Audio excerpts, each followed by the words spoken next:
7 a.m., New York City. A beautiful September morning sometime in the future. The National Hurricane Center has watched a storm off the coast of Florida turn and head north overnight. The storm is massive, with a radius of more than 100 miles across and an eye wall of 12 miles, and it's rapidly expanding. Once a hurricane reaches Miami, it's no more than a day and a half away from New York City. That day is today.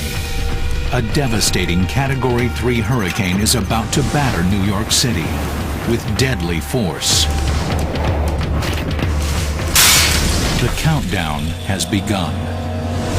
So what we're going to see is when that hurricane moves to Cape Hatteras, we're only 6 to 8 hours away, but yet on Long Island, the sky is going to look very good. Once the hazard is identified, regardless of intensity, it could be a tropical depression, it's going to make a direct landfall, all the way to a major hurricane. The city will begin to coordinate internally. But people are going to notice that huge waves are coming in. And then the huge waves are going to continue, and their nature is going to change, and then the sky over 3 hours is going to become dark. And if you've waited to this time, it's too late to get out. At this point, New Yorkers have only a few options. Move away from any area exposed to water below 30 feet in elevation. Stay away from windows. Go to the interior stairwell of your building and hunker down. At 3 hours, we're going to be experiencing extremely heavy surf and gale force winds. So it's going to be getting darker and darker. Rain is going to start to fall. The rain will become more and more horizontal with time.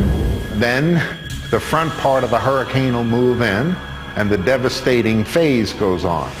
Rush hour. The Category 3 mega hurricane hits town.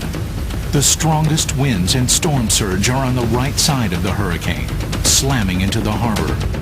The surge will come up slowly at first, and then as that eye makes landfall, it'll just come up as a big wave, inundate from Coney Island on right up into the southern tip of Manhattan. A tsunami-like wall of water will smash into every inch of the coast. These deadly surges will first devastate outlying coastal areas of the city. As the hurricane continues north, surge levels will build. The financial district in Lower Manhattan could see water as far north as Canal Street. The current home of the city's Office of Emergency Management is vulnerable, located in a flood zone near the Brooklyn Bridge. Icons begin to fall. Water levels at the Battery start to rise at more than a foot an hour. The water seeps in through every drain and tunnel entrance, flooding subway tracks and bringing mass transit to a halt. Our utility system is underground, very susceptible to storm surge. In Times Square, swirling winds of over 100 miles an hour send neon and glass spinning everywhere.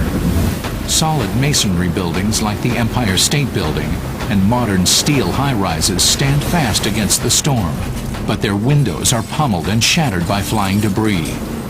At JFK Airport, Jamaica Bay swells to 28 feet, flooding the landing zones. On the outlying beaches, 22-foot storm surge and 130-mile-an-hour winds pummel single-family homes. Skies suddenly clear as the eye makes landfall. But this is only a lull before Phase 2 hits. It will basically come up and come right back out as that eye makes landfall and moves. The winds will turn around as the storm moves past and push all the water back out, along with all the debris, and do a lot more damage as the water retreats. The storm charges into the suburban counties north of the city, wreaking more wind and water damage. Hopefully everybody will be sheltered in facilities that are safe. You know, there may be a period where there is a large loss of power, but with the redundancies in place, we hope to limit that as much as possible.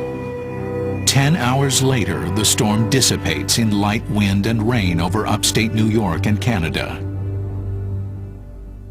In New York City, rescue and cleanup operations are already underway.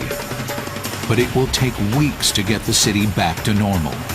Citizens should expect to be on their own for up to 72 hours and make the provisions now to lessen that impact when it happens. Stranded motorists will be pulled from car roofs by Coast Guard and city police. The few survivors of the tsunami-like surges in beachfront communities will start to crawl out from the wreckage of their homes.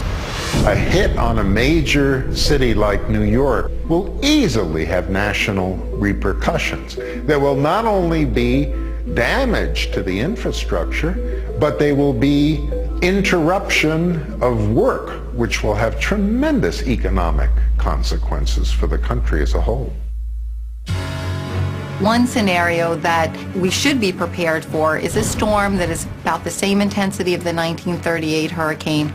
And that type of event, again, the same intensity as the 1938, the same size, the same forward speed storm would cause insured damages in excess of $50 billion, but total economic damages well in excess of $100 billion. The tragic failures of Hurricane Katrina are another stark reminder of the high cost of ignoring this potential mega-disaster.